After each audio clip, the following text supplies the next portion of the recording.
Tsy mankasitraka ny fidiran'ny mpandrarava iny mikasa anangana hotely goavana ao Nosy-Sakaty ny mponina any an-toerana. Isan'ny mahasarotiny azy ireo no mety fahasimban'ny zavaboary izay antom-piveloman'ny mponina Evy Richard. Nampiaka-piomanlona ny fiomandia mahakasika ny fisiana mpandrarava iny mikasa anangana hotely goavana ny an-toerana ny mponina ao Nosy-Sakaty ao Andrefanosy-Be. Ezaka nataon'ny fokon'olona no nikolona ny nosy sy ny zavaboary ao aminy hatrizay ka antony hanoherany karazana tetikasa mifanipaka amin'izany. Manomboka hipody nosy mahitso Nosy-Sakaty.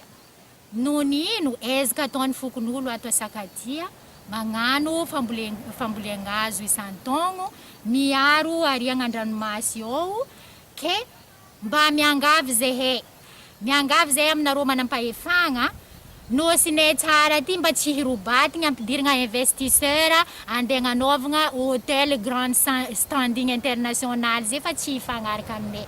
Oka mba janonanareo nosy karaha ty réserve naturelle Nosy-Sakaty.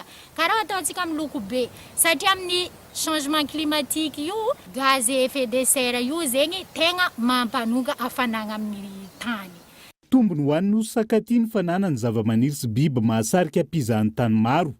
Eo ihany koa ny hatsaran'ity torapasika amin'ny revy 5 kilometatra izay kasain'ny mpandrarava iny ampiasaina ity. Ny tandrona ny zavaboary ao an-toerana arak'izany no antony fanoherana. Remarque araiky fambarako eto tsisy vahoaka ny Sakaty, tsisy olo poniny Sakaty nazon'ny coronavirus na araiky. Orika agnatin'ny taogno aroe zay niady amin'ny coronavirus ty eran'izao tontolo izao. Nosy-Sakaty afaka midera-tegna tsisy olo araiky nazon'ny coronavirus. Ino antony? Antony zay miaro tontolo iainanay, miaro zavaboary aminay ato, zavaboarinay koa miaro zahay. Ke miangavy zahay tsy kenay ny androbatigna zavaboary misy aminay ato sy fotom-piaignanay, fototry fivelomagnanay.